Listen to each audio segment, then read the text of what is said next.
বন্ধুরা, ইতিহাস ও সাক্ষী, যখনই কেউ ভারতের ভদ্রতাকে দুর্বলতা ভেবে ভুল করেছে তার পরিণতি হয়েছে ভয়ঙ্কর। কিন্তু এবার যা ঘটেছে তা ক্রিকেটের ইতিহাসে সবচেয়ে বড় ভূমিকম্প।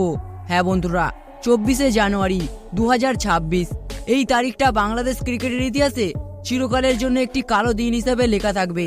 2026 বিশ্বকাপের ঠিক আগে বাংলাদেশ ভারতকে চোখ রাঙানোর চেষ্টা করেছিল। তারা ভেবেছিল বয়কটের হুমকি দিয়ে বিসিসিআইকে চাপের মুখে ফেলতে পারবে, কিন্তু তারা ভুলে গিয়েছিল সামনে কোনো দুর্বল বোর্ড নয়, সামনে বসে আছেন জয় শাহ। একটি সিদ্ধান্ত নেওয়া হয়েছে যার ফলে শুধু বাংলাদেশ বিশ্বকাপ থেকেই ছিটকে যায়নি, বরং তার ক্রিকেট বোর্ড দেউলিয়ার কিনারায় এসে দাঁড়িয়েছে। কোটি নয়, হাজার হাজার কোটি টাকার ক্ষতি হয়েছে তাদের। যে প্রতিবেশী দেশ পাকিস্তান বাংলাদেশকে উস্কাচ্ছিল, আজ সেই পাকিস্তানি এই ধ্বংস দেখে হতবাক। কিভাবে জয়সার একটি সই বাংলাদেশ ক্রিকেটকে 10 বছর পিছিয়ে দিল, কি এই ভারতের কূটনৈতিক জয়? তো বন্ধুরা, আজকের এই ভিডিওতে পুরো বিষয়টাই জানতে পারবেন। তাই বন্ধুরা, ভিডিওটি একদমই স্কিপ না করে শেষ পর্যন্ত দেখার জন্য অনুরোধ রইল। বন্ধুরা, প্রথমেই বুঝে নেওয়া যাক বিষয়টা এত দূর গড়ালো কিভাবে। গল্পের শুরু আইসিসির এক বৈঠকে। ভারত ও শ্রীলঙ্কায় 7ই ফেব্রুয়ারি থেকে শুরু হওয়ার কথা টি-20 বিশ্বকাপ। গোটা ক্রিকেট বিশ্ব ভারতের দিকে তাকিয়ে, কিন্তু পাকিস্তানের মদতপুষ্ট বাংলাদেশ ক্রিকেট বোর্ড হঠাৎ করেই সুর বদলে ফেলে। বাংলাদেশ বিসিসিআই এর সামনে এক অদ্ভুত শর্ত তোলে। তারা বলেন, ভারতে আমাদের খেলোয়াড়দের নিরাপত্তা নেই, আমরা ভারতে খেলতে আসবো না। আমাদের ম্যাচ দুবাই বা শ্রীলঙ্কার মতো কোনো নিউট্রাল ভেন্যুতে করতে হবে, ঠিক যেমন পাকিস্তানের জন্য হাইব্রিড মডেল চালু করা হয়েছিল। বন্ধুরা, এটা কোনো দাবি নয়, এটা ছিল খাঁটি ব্ল্যাকমেলিং। বাংলাদেশ ভেবেছিল বিশ্বকাপ দরজায়, শিডিউল তৈরি, স্পন্সরদের থেকে টাকাও নেওয়া হয়ে গেছে। এই পরিস্থিতিতে ভারত বাধ্য হয়েই মাথা নোয়াবে। পাকিস্তানও পেছন থেকে আগুনে ঘি ঢালছিল। তাদের পরিকল্পনা ছিল, বাংলাদেশ যদি হাইব্রিড মডেল পায় তাহলে ভারতের মেজবানি অপমানিত হবে। বাংলাদেশ এখানেই থামেনি, তারা স্পষ্ট বলে দেয়, আমাদের দাবি না মানলে আমরা বিশ্বকাপ বয়কট করব। তারা ভেবেছিল ভারত ভয় পাবে, কিন্তু তারা জানতো না কার সঙ্গে তারা পাঙ্গা নিচ্ছে। বন্ধুরা, যখন বাংলাদেশের এই হুমকি ভরা ফাইল জয় শাহের টেবিলে পৌঁছায়, তখন ঘরে শুনশান নীরবতা। সাধারণত বোর্ডগুলি সমঝোতার পথ খোঁজে, কিন্তু সূত্রের খবর, জয় শাহ 1 সেকেন্ডও দেরি করেননি। তিনি সোজা বলেছিলেন, আমরা ব্ল্যাকমেলারদের সঙ্গে ক্রিকেট খেলি না। বিসিসিআই এবং আইসিসি, যেখানে জয় শাহের প্রভাব প্রশ্নাতীত, সঙ্গে সঙ্গে একটি জরুরি বৈঠক ডাকা হয়, আর সেখানেই নেওয়া হয় ইতিহাস বদলে নেওয়ার সিদ্ধান্ত। সিদ্ধান্ত নম্বর 1, বাংলাদেশের বয়কটের হুমকিতে সরাসরি প্রত্যাহার হিসেবে ধরা হয়।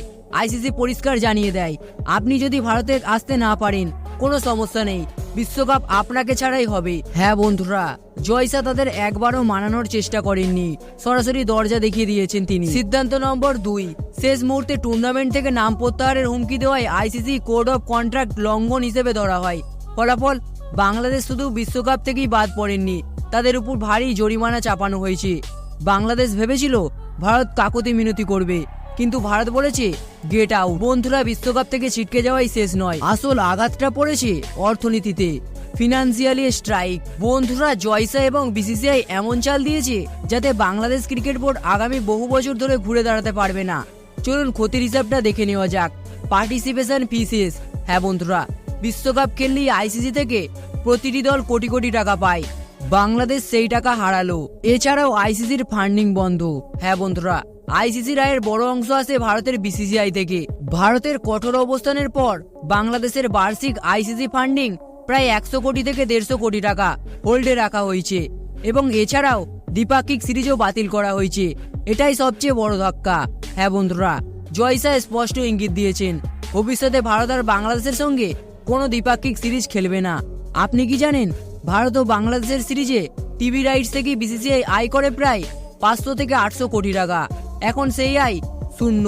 এছাড়াও বাংলাদেশের থেকে ভারতীয় স্পন্সররা পালালো। হ্যাঁ বন্ধুরা, ভারত মুখ ফিরিয়েছে। এই খবর ছড়িয়ে পড়তেই বড় বড় স্পন্সর, যাদের অনেকেই ভারতীয় সংস্থা, বিসিবির সঙ্গে চুক্তি বাতিল করেছে। সব মিলিয়ে অনুমান, বাংলাদেশ ক্রিকেট বোর্ডের তাৎক্ষণিক ক্ষতি 1000 কোটিরও বেশি। বাংলাদেশের খেলোয়াড়দের বেতন দেওয়াই এখন বড় প্রশ্ন। বন্ধুরা, এই পুরো নাটকে পাকিস্তানের অবস্থা কি? হ্যাঁ বন্ধুরা, যে পাকিস্তান কাল পর্যন্ত বাংলাদেশকে বাহবা দিচ্ছিল, আজ তারাই আতঙ্কে। পিসিবির অন্দরে ঘুম উধাও। তারা ভাবছে, ভারত যদি বাংলাদেশের সঙ্গে এমনটা করতে পারে, আমাদের সঙ্গে তাহলে কি করবে? চ্যাম্পিয়ন্স ট্রফি বিতর্ক এখনো পুরো মেটেনি। পাকিস্তান ভেবেছিল বাংলাদেশ পাশে থাকলে এশিয়ান ব্লক তৈরি হবে, কিন্তু জয় শাহ বাংলাদেশকে চূর্ণ করে পাকিস্তানকেও কড়া বার্তা দিয়েছেন।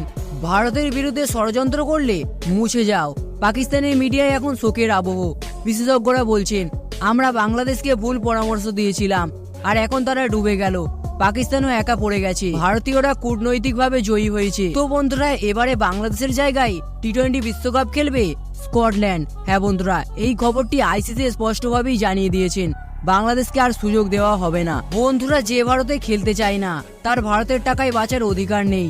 হ্যাঁ বন্ধুরা, 24শে জানুয়ারি 2026 প্রমাণিত করে দিয়েছে, নিউ ইন্ডিয়া কোনো হুমকি সহ্য করবে না।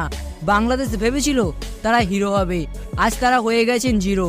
বিশ্বকাপ হবে ধুমধাম করে, কিন্তু বিশ্বাসঘাতকদের ছাড়া।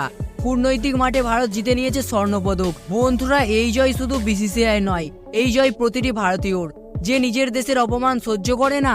বন্ধুরা, জয় স্যারের এই ঐতিহাসিক এবং সাহসী সিদ্ধান্তটিকে নিয়ে আপনার কি মতামত? বাংলাদেশকে কি স্থায়ীভাবে নিষিদ্ধ করা উচিত? ভারত কি পাকিস্তানের সঙ্গেও কি একই রকমের কঠোর অবস্থান নেওয়া উচিত? বাংলাদেশের জায়গায় স্কটল্যান্ডকে সুযোগ দেওয়াটা কি যুক্তিযুক্ত? এই বিষয়গুলিকে নিয়ে আপনার কি মনে হয়? আপনার মূল্যবান মতামতটি অবশ্যই কমেন্ট বক্সে লিখে জানাবেন। তো বন্ধুরা, ভিডিওটা দেখে যদি একটু ভালো লেগে থাকে তাহলে ভিডিওটিতে অবশ্যই একটু লাইক করে দেবেন এবং চ্যানেলটিতে নতুন হলে অবশ্যই চ্যানেলটি সাবস্ক্রাইব করে দেবেন। ধন্যবাদ।